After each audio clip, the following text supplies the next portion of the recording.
जर आपल्याला असं विचारलं की जादूचं आयुष्य जगायचं का, तर आपल्याला सगळ्यांना हो असंच उत्तर असेल. कारण प्रत्येकालाच आयुष्यामध्ये जादूची ओढ असते, आवड असते. लहानपणापासूनच आपल्याला जादूबद्दल एक विशेष असं आकर्षण असतं. मोठेपणी सुद्धा ते आकर्षण कायम राहतं. मग आपल्याला असं जादुई आयुष्य जगता येईल का, तर काय झालं न जगता यायला?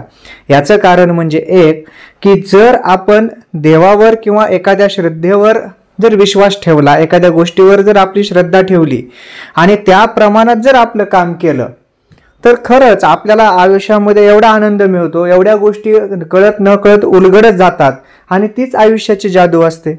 जादू म्हणजे दुसरं काय, हात चालाकी किंवा आपला नजरेचा दोष असू शकतो.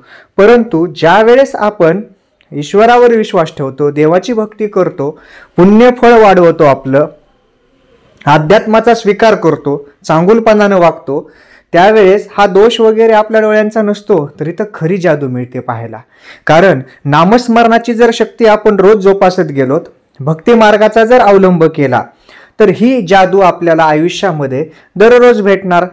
कारण का की आपण त्या देवावर विश्वास ठेवलेला आहे, त्या अलौकिक शक्तीवर विश्वास ठेवलेला आहे आणि कुठेतरी श्रद्धा असल्याशिवाय आपल्या मनाला देखील उभारी येत नाही.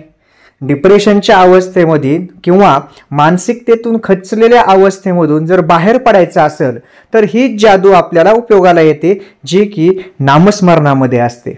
आपण जर नामजाप केलं, नामस्मरण केलं, तर आपल्याला एका वेगळ्याच उंचीवर आयुष्य नेऊन ठेवता येतं आणि मग ही जादू आपल्याला आयुष्यामध्ये नेहमीच आपल्याला बघता येते, करता येते.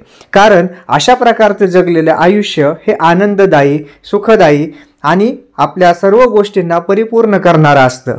म्हणून आयुष्याची जादू आपल्याला खरंच बघता येईल. त्यासाठी गरज काय आहे, तर आपल्याला ही जादू शिकण्याची. ही जादू कोण शिकवणार, तर आपणच शिकायची. जादूगार आपण स्वतःच व्हायचं आणि आपल्या आयुष्यासोबत ही जादू करायची. म्हणजे काय करायचं, नामस्मरण करायचं, देवावर एखाद्या गोष्टीवर प्रचंड विश्वास ठेवायचा, आपलं काम चांगलं करायचं, चांगलं वागायचं, चांगलं बोलायचं, चांगले विचार ऐकायचे.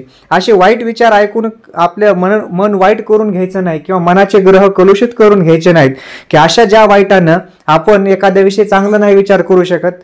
म्हणून अशा गोष्टी टाळायच्या. चांगलं पाहणं, चांगलं ऐकणं, चांगलं बोलणं, चांगलं राहणं, चांगलं खाणं, ह्या सर्व गोष्टी जर आपण करत गेलोत, तर आपल्या आयुष्याची देखील जादू एक चांगली होऊन जाते आणि खरंच ही आयुष्याची जादू बघायला आपल्याला निश्चित मजा येईल. जय जय रामकृष्ण हरी.